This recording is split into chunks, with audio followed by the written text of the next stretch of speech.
It's always fun for for me as an actor to be able to take Dean as a character and put him into a completely different situation, and try to find the correct way to adapt him. And we get to do that a lot on the show. It's just being the nature of the show, and we get thrown into bizarre universe and bizarre worlds and odd kind of when the trickster shows up and all of a sudden we're on a Chinese game show. There's so many different things that we've kind of gotten thrown into over the years. And this one was a really big one because this wasn't something that was a trick or was that a demon had done. This was reality, and this was real life as far as Dean goes, and that he had given up the hunting world, and that he had tried to that he was giving his best shot at being a domesticated man, basically.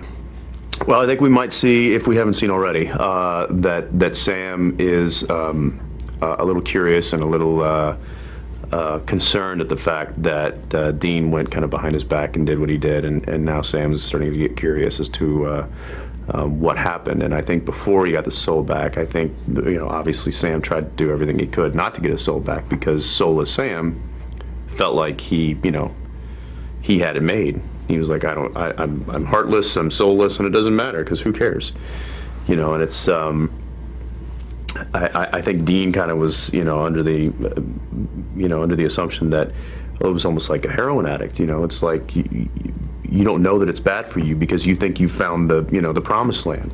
It's like this is amazing, and why haven't I done this before? And why would you tell me to stop? This is like the best thing in the world. And it's like, but you don't know what it's doing to you, and this is not the way to go. And I think that Dean really did. I mean, he made basically a deal with the devil in order to get the soul back and to get Sam his life back.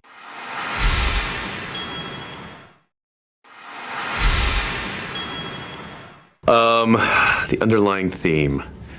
Well, I kind of go back to what they had originally said in the beginning of the season, and that is the fact that we're going to kind of try to hit a reset on on the guys.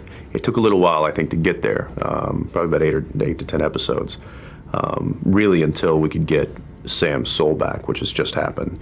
So from here on forward, it's kind of going to be a little bit like old times. The difference is that now with the world the way it is, and it's kind of all mixed up, and the apocalypse got kind of derailed. So there's a lot of weird things happening, which we've touched on a little bit in the first half of the season. Oh, I'm sure that they'll write a big cliffhanger, and they'll try to they'll position themselves.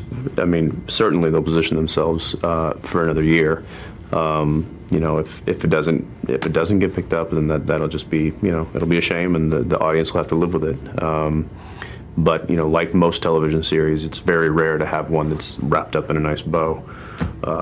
So I think that we're all kind of aiming towards the fact that let's play under the pretense that we've got another year ahead of us, because you never want to assume that it's just going to be done and over.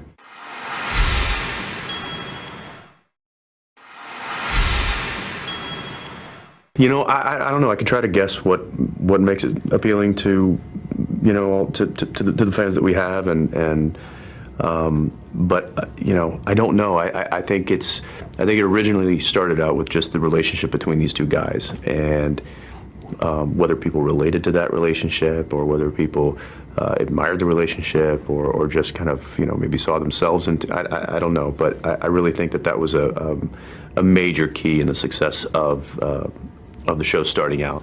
I don't know how much I don't know to what extent the influence that the fans have on the creative aspect of the show. I do know that the writing team, the producing team, do pay attention to to the blogs and to the posts and all that kind of stuff, which is interesting because before all of the social networking and the the tweeting and the Facebook and the blogs and the posts and the message boards and stuff, I'm not sure, fan favorite 021 from Germany really had a voice on whether or not the storyline went a certain way, but it seems to me that now they do. I mean, they're getting paid attention to by the people who are responsible for creating the show, and that I think that just goes to show that there's